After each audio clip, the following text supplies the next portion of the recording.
Scott McKenzie, Supply Chain Guru here. So what we're here to talk about today is specifically around building a business case for a barcoding and data collection project. There are two components when it comes to building the return on investment. One is inventory and the other is labor. So what we're going to talk about right now is around labor. And the first aspect of this, so there are several aspects of determining what are the components. And what we want to do is we want to keep our return on investment numbers simple. So the first aspect around capturing the data that we're going to look at for what reductions that we are going to experience inside of the business, first thing we're going to look at are inventory write-offs. So what are inventory write-offs? So these are things like when you, in the business, you do one of two things. You take a cycle count periodically, whether that be monthly, whether that be quarterly, or you do an annual physical inventory, or you might have just physical inventory adjustments happening throughout the year.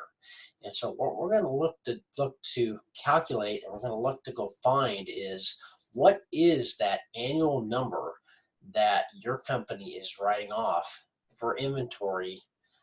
Again, whether that be annually, whether that be monthly, whatever that number is, we're going to be looking for that number. And again, that could be for multiple reasons. Those write-offs could be happening because of the physical count. They could be happening as a result of obsolete or expired inventory. If you're in the food business, it could be that you've got inventory that has expired and is no longer good. If you're in the technology business, it could be that that technology is just good for a certain period of time. So what we're looking to establish is what is that total number. And then from a metrics perspective, what you can expect to estimate, and really we're going to save in a barcoding and a data collection project anywhere from 10 to 40% of that number. It really just depends on what that number is.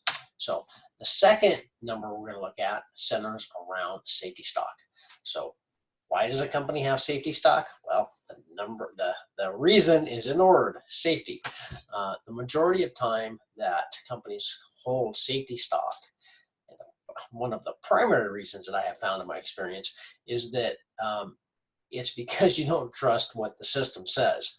You know, the system may be 60, 70, 80% accurate, and because you just don't have that confidence in the system, you may carry more safety stock than you normally would. So what we're looking to do is to implement a system that has a reliable inventory number that you can trust. And so what we're going to look to from a metrics perspective is to save anywhere from 15 to 30% on average.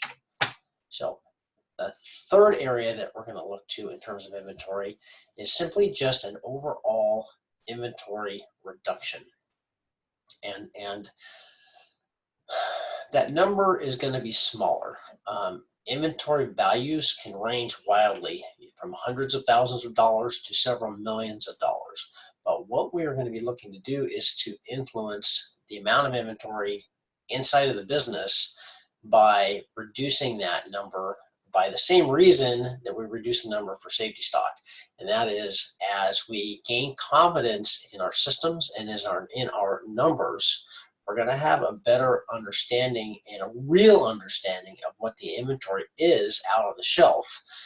And because of that, we're going to have the ability to start trusting what that number means. And we're going to work to reduce the amount of inventory that's inside of the business. And inventory equals cash. And that is cash flow, and that is dollars back in the business. So that's it for this section. And again, Scott McKenzie, Supply Chain Guru. Hope you guys have an awesome, awesome day.